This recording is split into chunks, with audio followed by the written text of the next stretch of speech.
65조 원을 쏟아부었습니다. 완성된 건 1.4%. 석유로 세계를 움직이던 나라가 석유 없이도 돌아가는 도시를 짓겠다고 했습니다. 170km짜리 거울벽, 900만 명이 사는 미래 도시. 사막 한가운데 인류가 한 번도 본 적 없는 구조물이 세워질 예정이었습니다. 지금 그 자리에 남은 건 길게 파인 흉터와 이미 뚫려버린 터널뿐입니다. 이게 단순한 건설 실패일까요? 아니면 석유 제국이 계산을 다시 시작한 신호일까요? 도시는 멈췄습니다. 그런데 돈은 아직 빠져나가지 않았습니다. 대체 지금 사막에서는 무슨 일이 벌어지고 있는 걸까요? 이 설계도를 그린 사람이 있습니다. 2015년 30살도 안 된 왕자 하나가 사우디아라비아의 국방장관 자리에 앉아요. 무함마드 빈 살만. 세계 언론이 줄여서 부르는 이름은 MBS입니다. 사우디 왕실에는 왕자가 수천 명이에요. 왕이 바뀔 때마다 왕세자도 바뀌고 형제와 사촌 사이에서 치열한 암투가 벌어지는 구조죠.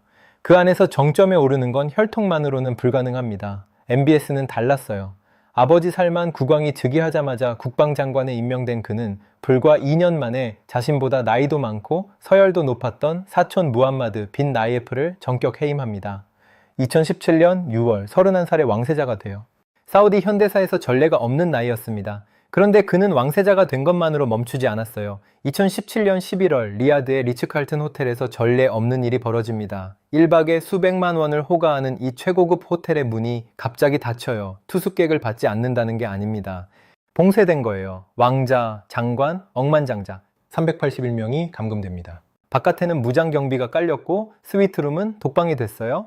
명목은 반부패 숙청. 하지만 숙청 대상 명단에는 MBS의 정치적 경쟁자들이 빠짐없이 올라가 있었습니다. 회수된 자금 약 1천억 달러, 한화로 130조 원이 넘어요. 경쟁자 제거와 자금 확보를 단 한 번에 해냈습니다. 이건 숙청이 아니었어요. 국가 재설계의 착수 선언이었습니다. 그리고 그 설계도에 이름을 붙입니다. 비전 2030. 왜 이토록 급했을까요? 사우디아라비아는 세계 2위 산유국이지만 동시에 석유에 가장 깊이 기대고 있는 나라이기도 합니다. 정부 수입의 약 70%, 수출의 90%가 석유에서 나와요. 유가가 조금만 떨어져도 나라 살림이 바로 흔들리는 구조입니다. 그런데 문제는 유가만이 아니었어요. 사우디 인구의 절반 이상이 30세 미만의 청년입니다. 리야드 거리에는 대학을 졸업하고도 갈 곳을 찾지 못한 청년들이 늘어나고 있었어요. 석유 산업이 만들어내는 일자리는 한정돼 있고 고용의 대부분은 정부 기관과 국영 기업이 차지하는 구조였습니다. 민간 경제가 제자리인 상태에서 청년 인구만 불어나면 그건 시한폭탄이죠. 거기다 전 세계적으로 탈탄소 흐름이 가속화되면서 석유 수요의 정점이 수십 년 안에 올 수 있다는 전망까지 잇따르고 있었습니다. 석유 위에 세운 나라가 석유 이후를 설계해야 하는 상황. MBS에게 시간은 넉넉하지 않았어요. 비전 2030은 이 위기감에서 출발한 국가 개조 프로젝트입니다. 관광, 기술, 엔터테인먼트, 금융, 석유 없이도 돌아가는 경제를 만들겠다는 거예요. GDP에서 비석유 부문의 비중을 절반까지 끌어올리겠다는 목표도 내세웠습니다. 그리고 이 설계도의 가장 꼭대기에 전 세계 어디에서도 시도된 적 없는 실험이 놓여요. 2017년 10월 MBS는 넘 프로젝트를 공식 발표합니다. 사우디 북서쪽 홍해 연안에 서울 면적의 44배에 달하는 초거대 미래 도시를 건설하겠다는 계획이었어요. 넘이라는 이름부터 선언이에요. 그리스어로 새로움을 뜻하는 너와 아랍어로 미래를 뜻하는 무스타크발의 첫 글자를 합친 조어입니다. 새로운 미래, 총 투자 규모로 거론된 금액은 5천억 달러, 한화로 약 650조 원. 그리고 이 실험의 심장부에 프로젝트 전체의 얼굴이 될 구조물이 놓여요. 더 라인이었습니다. 더 라인의 콘셉트를 처음 접하면 대부분은 SF 영화의 한 장면이라고 생각합니다. 높이 500m, 롯데월드타워와 거의 같은 높이예요. 이 높이의 거울 외벽 건물 두 채가 200m 간격을 두고 나란히 서 있습니다. 그 사이 공간은 하늘이 보이는 거대한 협곡 같은 형태예요. 여기까지는 어렵지 않게 그려지죠. 그런데 이 구조물이 170km 동안 끊기지 않고 이어집니다. 서울에서 대전까지의 거리를 떠올려 보세요. 그만큼의 거울벽이 사막 위에 일직선으로 뻗어 있는 거예요. 이 안에서의 삶은 우리가 아는 도시와 완전히 다릅니다. 자동차는 한 대도 없어요. 출근할 때 엘리베이터를 타고 수직으로 이동하면 상업구역에 도착하고 먼 거리는 지하 초고속 열차로 이동합니다. 끝에서 끝까지 20분이면 닿아요. 걸어서 2분 거리에 공원이 있는데 건물 바깥이 아니라 두 거울 벽 사이 공중에 매달린 정원이에요. 식탁에 오르는 채소는 같은 구조물 안수직 농장에서 재배됩니다. 68층에서 자란 토마토가 32층 가정의 저녁 식탁에 오르는 시기죠. 외벽 거울이 태양빛의 80%를 반사해 내부 온도를 조절하고 에너지는 태양광과 풍력, 친환경 전기로 물을 분해해 만든 수소로 충당해요. 탄소 배출 제로. 이 안에 900만 명이 삽니다. 밖에서 보면 거울 장벽이, 안에서는 하나의 완결된 생태계가 돌아가는 도시. 만약 이런 곳이 진짜 완성된다면 살아보고 싶으신가요? 2021년 이 콘셉트가 공개됐을 때 전 세계 건축계가 술렁인 건 당연한 반응이었습니다. 더 라인만이 전부는 아니었어요. 옥사고는 홍해 위에 뜬 팔각형 부유식 산업 도시입니다. 바다 위에 공장 도시가 통째로 뜬다는 것 자체가 전례 없는 발상이었죠. AI와 로봇이 제조를 돌리고 제품은 드론과 자율주행 선박이 실어 나르는 구조로 설계됐어요. 그리고 트로제나 해발 1,500m에서 2,600m 사이 산악지대에 스키 리조트를 짓겠다는 계획이었습니다. 사막의 나라에서 눈 위를 달린다는 건데 인공 눈을 만들려면 대량의 물이 필요하고 그 물은 수십 킬로미터 떨어진 바다에서 끌어와야 해요. 세계가 가능하냐고 물었을 때 사우디의 대답은 2029년 동계 아시안 게임을 이트로제나에서 개최하겠다는 유치 선언이었습니다. 아랍 국가 최초의 동계 스포츠 대회. 이건 건물이 아니라 국가의 정체성 자체를 새로 쓰겠다는 선언이었어요. 발표 직후부터 전 세계의 자본과 기업이 넘을 향해 움직이기 시작해요. 그리고 이 흐름에서 절대 빠질 수 없는 이름이 있었습니다. 한국 건설사들이에요. 한국과 사우디의 건설 인연은 반세기를 넘습니다. 1976년 현대건설이 사우디 주베일 산업한 건설을 수주해요. 당시 계약 금액이 약 9억 6천만 달러. 이게 어느 정도 규모인지 아시나요? 그해 대한민국 정부 예산의 4분의 1에 해당하는 금액이었습니다. 1인당 국민소득이 1,000달러도 안 되던 시절이에요. 건설 회사 하나가 벌어온 돈이 나라 예산의 4분의 1이라니 지금 기준으로는 상상이 안 되죠. 이 한 건의 계약이 한국 건설사들의 중동 진출, 이른바 중동 건설붐의 서막을 열었습니다. 사우디의 사막 위에서 한국의 산업화가 한 발짝 앞으로 나아간 순간이었어요. 50년이 흐른 2022년 그 사막 앞에 다시 한국 기업들이 섰습니다. 삼성물산과 현대건설이 컨소시엄을 꾸려 더 라인의 핵심 지하터널 공사를 따내요. 한화로 3조 원이 넘는 규모였습니다. 같은 해 MBS가 한국을 방문했을 때는 방산, 원전, 수소, 철도를 아우르는 양해각서 20여 건이 한꺼번에 체결됐어요. 중소기업도 이 물결에 올라탑니다. 레미콘 업체 성신양회는 약 800억 원을 투자해 사우디 타북 지역에 공장을 세웠어요. 넘 현장에 콘크리트를 직접 공급하기 위해서였습니다. 반세기 전 주베일에서 시작된 인연이 넘이라는 이름 아래 다시 이어진 거예요. 당시 넘 건설 현장의 규모는 상상을 초월했습니다. 하루에 움직이는 토사량만 5천 세제곱미터가 넘었고 사막 위에는 14만 명의 노동자를 수용하는 캠프가 들어섰어요. 위성 사진을 보면 끝이 안 보이는 하얀 컨테이너 도시가 실제 도시처럼 펼쳐져 있었습니다. 5천 명 단위로 구획된 숙소 단지의 식당, 편의시설까지 그 자체로 하나의 소도시였어요. 건물 부품의 70% 이상을 공장에서 미리 만들어 현장에서 레고처럼 끼워 맞추는 조립식 공법이 적용됐고 크레인 수백 대가 하늘을 찌르고 있었습니다. 그런데 이 거대한 현장 이면에는 잘 알려지지 않은 이야기가 있었어요. 넘 부지에는 원래 사람이 살고 있었습니다. 후아이타트 부족, 수백 년간 이 땅에서 살아온 베두인 유목민이에요. 미래 도시는 아직 세워지지 않았지만 기존의 삶은 이미 지워지고 있었습니다. 강제 이주 명령이 내려졌어요. 2020년 부족민 압둘 라힘 알 후아이티가 소셜미디어에 영상을 올립니다. 자기 땅에서 쫓겨나는 과정을 직접 촬영한 고발 영상이었어요. 그는 카메라를 보며 말했습니다. 이 땅을 떠나지 않겠다고. 며칠 뒤 사우디 보안군과의 충돌에서 사망합니다. 이주를 거부한 부족민 3명에게는 사형이 선고됐어요.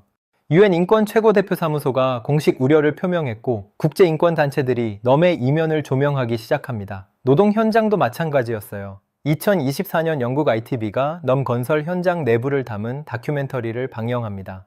약속된 임금을 받지 못하고 여권을 압수당한 이주 노동자들이 화면에 등장했어요. 휴먼 라이츠 워치는 별도 보고서에서 하루 12시간을 넘기는 교대 근무와 만성적 수면 부족으로 인한 안전사고를 기록했습니다. 650조 원짜리 미래 도시의 화려한 조감도 뒤에 이런 현실이 겹겹이 쌓여 있었던 겁니다. 국가 재설계의 실험장 안에서 설계도에 그려지지 않은 사람들이 있었어요. 그리고 이 그림자 위로 설계도 자체의 균열이 드러나기 시작합니다. 이건 건물 문제가 아니었어요. 설계도의 문제였습니다.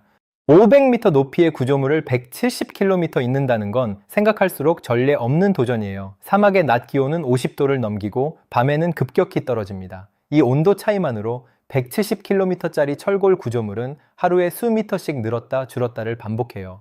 더운 날 철로가 휘는 것과 같은 원리인데 170km 규모로 벌어지는 겁니다. 이 팽창과 수축을 견디려면 구조물 곳곳에 완충 구간을 수없이 넣어야 하죠.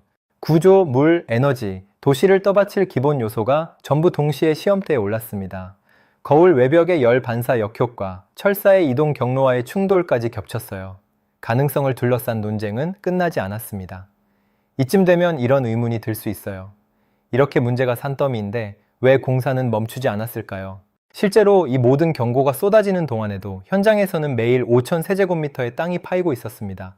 조립식 공장은 쉬지 않았고 크레인은 멈추지 않았어요. 한번 시작된 관성은 쉽게 방향을 틀지 못하는 법이죠. 그 관성을 꺾은 건 기술이 아니었습니다. 현실이었어요. 넘의 자금줄은 사우디의 국부펀드, 쉽게 말해 정부가 석유를 팔아서 모아둔 국가 저금통이에요. 이 저금통의 수입원은 당연히 석유입니다. 사우디가 나라 살림을 맞추려면 유가가 배럴당 약 91달러는 되어야 해요. 월급이 91만 원은 들어와야 생활비가 맞는데 실제로는 60만 원밖에 안 들어오는 상황이라고 보시면 됩니다. 유가가 60달러대 초반에 머물면서 필요한 수입과 실제 수입 사이에 30% 가까운 구멍이 뚫렸어요. 2025년 4분기 사우디의 재정 적자는 5년 만에 최대를 기록합니다.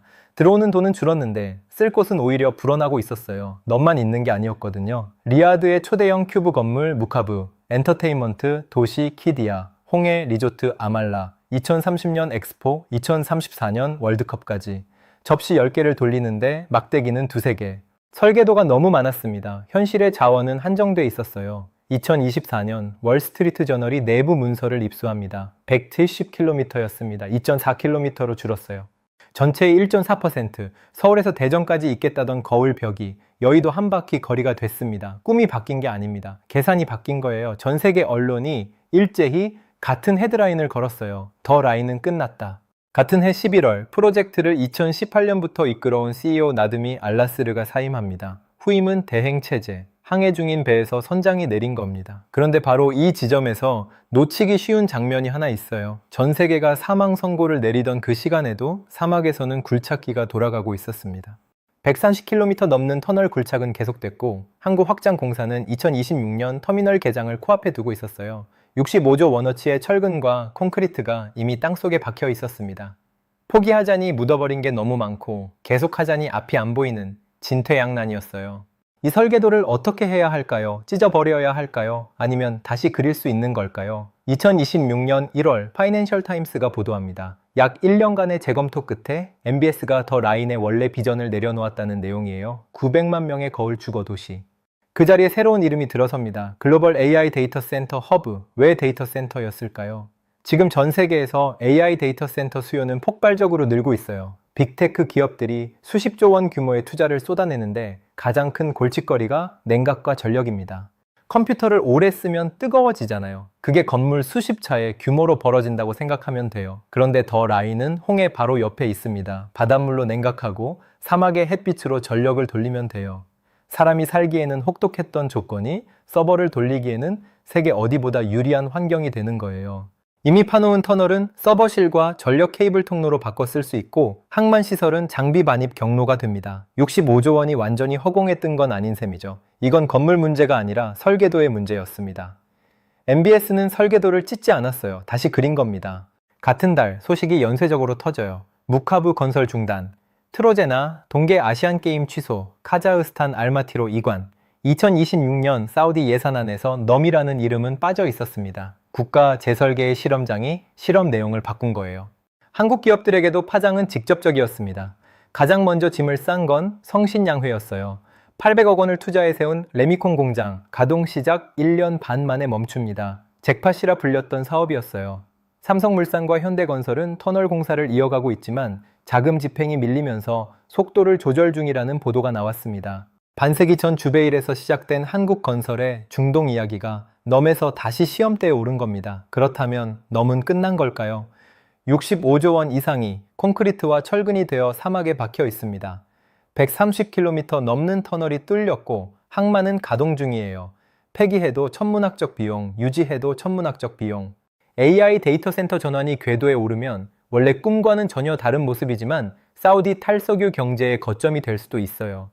유가가 반등하지 않고 민간 투자가 들어오지 않는다면 사막 위에 철골 뼈대만 남는 시나리오도 열려 있습니다. 위성 사진에는 지금도 일직선 흉터가 찍혀 있어요. 14만 명이 살았던 컨테이너 도시는 조용해지고 있습니다. 거울벽은 아직 없어요. 사막에는 거울 대신 터널이 남아 있습니다. 도시는 만들어지지 않았고 대신 서버 건물이 정황하게 열리게 될지 모릅니다. 과연 이 MBS의 광활한 꿈이 어떻게 될까요? 답은 미래에 달려 있습니다. 시청해 주셔서 감사합니다.